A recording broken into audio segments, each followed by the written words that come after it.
Hello students, मैं इस्माइल अली आज आपको अपने YouTube channel math with Ismail sir पर क्लास 9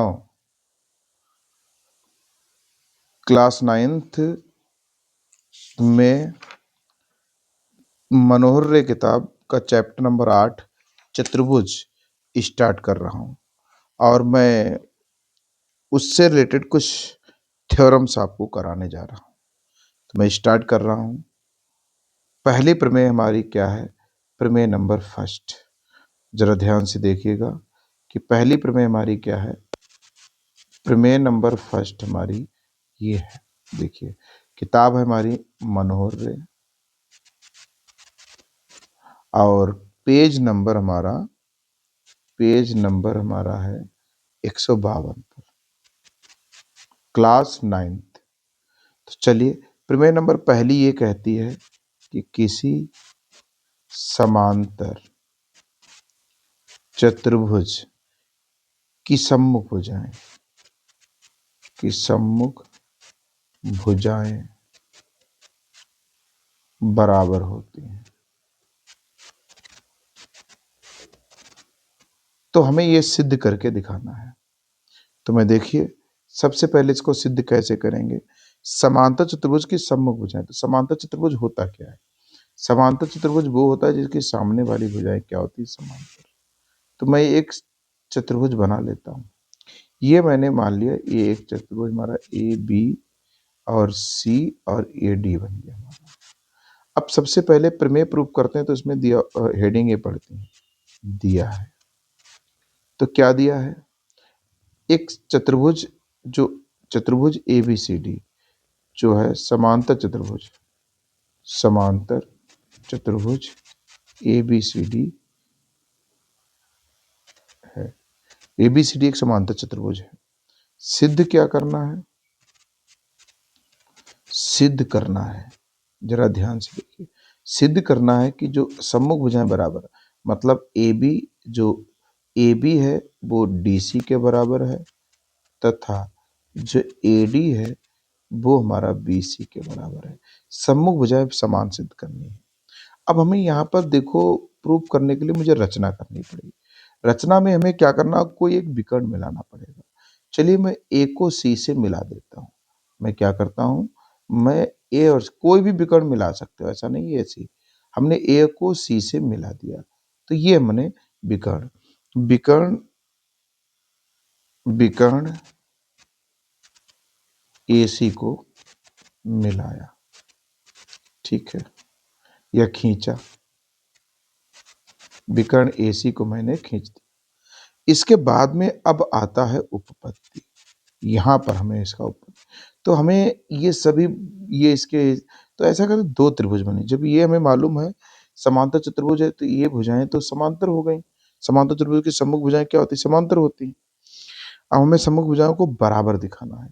तो जरा ध्यान से देखिए, अगर हम त्रिभुज कौन सा ले लें, दो त्रिभुज बन गए। एक बन गया हमारा एडीसी तथा त्रिभुज एक बन गया एबीसी में।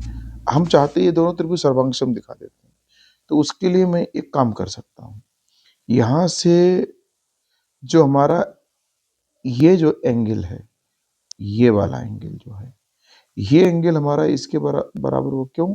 क्योंकि ए बी समांतर B C, sorry A D समांतर बी सी। जब ए डी समांतर, तो ये क्या होगा? एक तिर्यक रेखा होगी। तिर्यक रेखा अगर काटते तो अल्टरनेट एकांतर कोण क्या होते हैं? बराबर होते हैं। इसका मतलब मैं यहां से क्या कह सकता हूं, एंगल डी, ध्यान दीजिए, एंगल डी ए सी बराबर एंगल क्या बोल सकते हैं? B C A, B C A by alternate एकांतर कोण से। क्यों? क्योंकि आगे लिखना चाहो तो लिख दो ए डी समांतर बी सी, इसलिए ऐसा है। अब मैं ये देखता हूं, अगर ये कोण बराबर है तो स्वाभाविक है ये भी कोण बराबर होगा, ये भी तो कोण बराबर होगा। तो हम यहां से क्या लिख सकता हूं, कोण ए बी सी बराबर कोण ए सी डी। और अगर हम देखें ये भुजा ए सी बराबर ए सी, ये क्या हो गई हमारी? उभयनिष्ठ भुजा है, दोनों में कॉमन है। फिर समझिए, देखो ये कोण इस कोण के बराबर है, ये जो कोण है वो इस कोण के एकांतर कोण बराबर होते हैं, सेम इसी। और ये दो क्या है, उभयनिष्ठ है। तो मैं यहाँ से क्या बोल सकता हूँ, अतः अतः बाई कौन सी कोण, कोण angle side angle, by angle side angle, यानी कोण भुजा कोण सर्वांग समता से क्या मैं देखता हूं कि जो त्रिभुज हमारा ए डी सी है और जो त्रिभुज हमारा ए बी सी है, ये कैसे हो गए त्रिभुज, सर्वांग सम हो गए। सर्वांग सम इसका मतलब सभी अंक समान। अब जब सभी अंक समान हो गए तो इसका मतलब मैं कह सकता हूँ, अतः मैं स्पष्ट रूप से यहाँ से क्या बोल सकता हूँ, अब मैं बोल सकता हूँ कि जो ए डी है वो बी सी के बराबर हो गया, तथा ए बी जो है वो हमारा डी सी के बराबर हो गया। यही हमें सिद्ध करना था। अब हमेशा याद रखें, किसी किसी समांतर चतुर्भुज की जो सम्मुख भुजाएं समांतर तो होती हैं, अब समान भी होती हैं। तो ये हमारी थ्योरम नंबर 1 कंप्लीट हो गई। इसी प्रकार अब हम चलते हैं थ्योरम नंबर 2 की तरफ। तो देखो प्रमेय नंबर 2, प्रमेय नंबर 2 यहाँ क्या बोला इन्होंने, समांतर चतुर्भुज के सम्मुख कोण बनाता। अब ये कहते हैं कि अगर कोई समांतर चतुर्भुज है, समांतर चतुर्भुज के सम्मुख सम्मुख कोण बराबर होते हैं, बराबर होते हैं। समांतर त्रिभुज के सम्मुख कोण कैसे होते हैं, बराबर। तो जरा ध्यान से देखिए, मैं फिर वही यहाँ पर इसका जब हल करेंगे इसको, तो इसमें दिया है, तो क्या दिया है, एक समांतर चतुर्भुज दिया है। तो भैया मैं एक समांतर चतुर्भुज खींच देता हूँ। इस तरीके से मैंने एक समांतर चतुर्भुज बना दिया। ये हमारा फिर से बन गया ए बी सी डी। तो दिया है, क्या दिया है, ए बी सी डी एक समांतर समांतर चतुर्भुज है। ये एबीसीडी एक समांतर चतुर्भुज है। अब एबीसीडी समांतर चतुर्भुज हो गया, तो समांतर चतुर्भुज की जो डेफिनेशन है उसके थ्रू ए बी समांतर डीसी है, ए बी समान बराबर डीसी है, ए डी बराबर बीसी है, वो चीज हमें ध्यान रखना है। अब हमें सिद्ध करना है, हमें सिद्ध करना है, क्या सिद्ध करना है, सिद्ध करना ये है कि जो ए बी है, सॉरी कोण सिद्ध करना है, हमें सम्मुख कोण समान दिखाने हैं ना। सम्मुख कोण यानी जो कोण ए है वो कोण सी के समान है, कोण डी है वो कोण बी के समान है। ये दो बातें हमें प्रूव करनी है। तो उसके लिए हम क्या करेंगे, उपपत्ति पर आ जाओ। उपपत्ति, यहाँ रचना की जरूरत नहीं।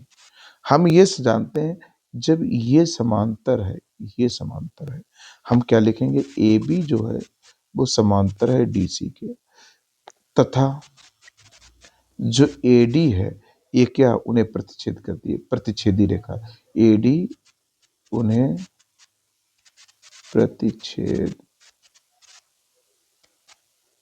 करती है। ओके, अब समझो ये दो समांतर रेखाएं, तो ये एक त्रिक रेखा ही तो हो गई। जब त्रिक रेखा प्रतिच्छेद कर रही है तो एक रिजल्ट होता है कि जो दोनों अंतः कोण है, ये जो है इनका योगफल 180 अंश हो जाता है। इसका मतलब कोण ए प्लस कोण डी बराबर ये 180 हो जाएगा। अब यहां से कोण ए और डी 180 हो गया, ऐसे समीकरण चाहो तो दे दो। सेम चीज अगर हम बात कर लें, ए डी समांतर बी सी है ही, ए डी समांतर क्या है, ए डी समांतर बी सी बोल सकते हैं। और ए डी समांतर बी सी है तो चाहो ए बी कह दो चाहे सी डी कह दो, प्रतिच्छेद करती है, तथा ये बी सी है, तथा जो डी सी है उन्हें प्रतिच्छेद करती है। क्या करती है, प्रतिच्छेद करती है। ओके, ये प्रतिच्छेद कर दी गई। अब जब ये प्रतिच्छेद कर गई है तो सेम चीज फिर वही काम हो गया। अब जब ये प्रतिच्छेद कर गई तो हम चाहते हैं कि ये वाला कोण और ये वाला कोण समान हो जाएगा। इसका मतलब कोण डी और कोण सी अगर जोड़े तो 180 हो जाएगा। समीकरण 2 दे दो। अब अगर हम बात करें यहाँ से दोनों समीकरण 1 और 2 से, समीकरण 1 और 2 से क्या आएगा, angle A plus angle D बराबर कोण डी प्लस कोण सी, ये कट गया तो कोण ए बराबर कोण सी, ये बन गया हमारा कोण ए बराबर क्या हो गया, कोण सी। अब अगर हम इसी प्रकार अगर हम बात कर लें, मैंने ए बी इसको कहा समांतर, इसको ते ले लिया। अगली बार हम क्या कर सकते हैं, अगर हम ए बी समांतर डीसी लिया है तो इसको ले सकते हैं, इस वाले को कह लेंगे। तो इसी प्रकार अगर हम चाहें तो कोण बी और कोण डी को हम बराबर दिखा सकते हैं। अतः सिद्ध हो गया कि अगर कोई समांतर चतुर्भुज है तो उसकी सम्मुख भुजाएं हमेशा कैसी रहेंगी, सम्मुख कोण हमेशा कैसे रहेंगे, समान रहेंगे। अब आते हैं थर्ड थ्योरम की तरफ। तीसरी थ्योरम हमारी क्या है, हाँ, अगली थ्योरम हमारी है समांतर चतुर्भुज के विकर्ण परस्पर समद्विभाजित करते हैं। एक और थ्योरम हमारी बड़ी अच्छी थ्योरम है, प्रमेय नंबर 3। क्या है, समांतर चतुर्भुज के विकर्ण परस्पर समद्विभाजित करते हैं। तो यहां भी इसमें भी सबसे पहले हमें क्या है, दिया है, सबसे पहली हेडिंग यही पड़ेगी, दिया है एक समांतर चतुर्भुज हमको दे दिया है,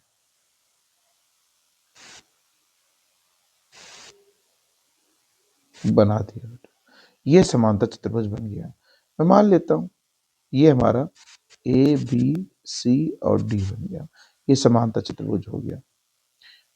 चूंकि विकर्ण इसके क्या करते हैं, समद्विभाजित करते हैं, तो हम इन दोनों विकर्णों को क्या कर देते हैं, मिला दिया। अब मान लेते हैं इन दोनों का जो प्रतिच्छेद बिंदु है वो हमारा ओ हो गया। अब ये तो मालूम है, ये इसके बराबर है, समांतर है, ये इसके बराबर है, समांतर है, ये चीज दे दी आपको। कोण की भी अगर हम बात करूं तो ये कोण इसके बराबर है, इस कोण की अगर हम बात करूं तो वो इसके बराबर है, ये वाला जो कोण है वो इसके बराबर है, सब कुछ, ये वाला कोण इधर के बराबर है, जो सारे सम्मुख कोण बराबर हैं। मेरा टारगेट क्या है, मुझे दिया क्या है, यानी कि ए बी सी डी एक समांतर चतुर्भुज है। कैसा है, समांतर चतुर्भुज है, तथा AC तथा BD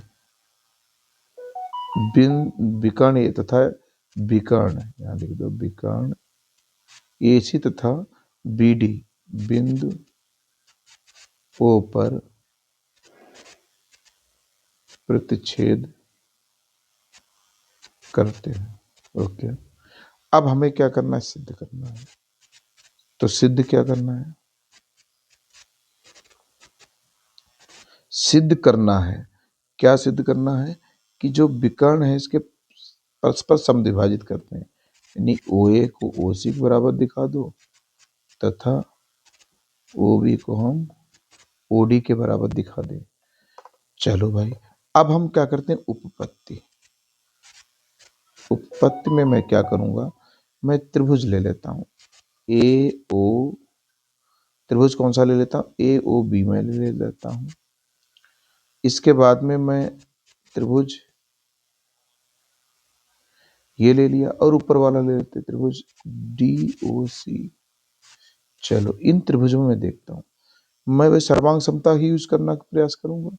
मैं अगर इन दोनों त्रिभुज में देखूं तो ये वाली चीज समान है। क्यों समान है भैया, क्योंकि शीर्ष वर्टिकल अपोजिट एंगल्स भी हैं। चलिए, सबसे पहले मुझे जो मालूम है, पहले तो मैं बोल देता हूँ, मुझे AB और DC बराबर है, क्योंकि समांतर चतुर्भुज के सम्मुख भुजाएं बराबर होती हैं। तो AB बराबर तो DC हो गया। ओके, अब उसके बाद में हमें क्या करना है, इन दोनों त्रिभुजों, ये वाला कोण बराबर है, बिल्कुल सही, यानी एंगल हम लिख सकता हूं ODC बराबर एंगल OBA, ये हो गया। और क्या बराबर लिख सकता हूं, ये कोण ये बराबर हो गया, और ये कोण बराबर है, इसका मतलब एंगल DCO बराबर एंगल OAB। फिर मैं क्या कहूंगा, अतः मैं कौन सा, बाई कौन सा angle side angle by angle side angle सर्वांग समता से मैं कह सकता हूं त्रिभुज डी ओ सी ये सर्वांग सम हो गया ए ओ बी। जब एक सर्वांग सम हो गया तो इसका मतलब मैं यहाँ से बोल सकता हूँ इसके सारे अंग समान है। जब सारे अंग समान का मतलब ये इसके बराबर है, इसका मतलब मैं ओ ए को हम ओ बी के बराबर ओ सी के बराबर बोल सकता हूँ और मैं ओ बी को मैं ओ डी के ओ बी को मैं ओ डी के बराबर बोल सकता हूँ। बस यही हमको सिद्ध करना था। मैं चाहता तो मैं ये त्रिभुज लेकर भी कर सकता था, इस त्रिभुज से भी हो जाएगा। इनको सर्वांग सम दिखा देंगे तो इसमें ए डी बराबर बी सी हो जाएगा। ये वाला कोण ये इस कोण के बराबर हो जाएगा, ये कोण क्या नाम इस वाले के बराबर हो जाएगा। सेम चीज, सेम उसी प्रोसीजर से हम इसको भी कर सकते हैं। तो ये 3 प्रमेय आज मैंने आप लोगों को करा दी हैं। तो 3 प्रमेय और नेक्स्ट प्रमेय मैं आपको नेक्स्ट लेक्चर में कराऊंगा और ये मोस्ट इम्पोर्टेंट प्रमेय है। आप सब लोगों को मैं डेली वीडियो कोशिश करूंगा मिलता रहे हर सारी प्रमेय का। सभी लोग चैनल को सब्सक्राइब करें और अपने दोस्तों को भी लिंक भेजें, उनसे भी सब्सक्राइब करें और सभी को बताएं ताकि वो अधिक से अधिक लाभ ले सकें। ठीक, ओके, धन्यवाद बेटा।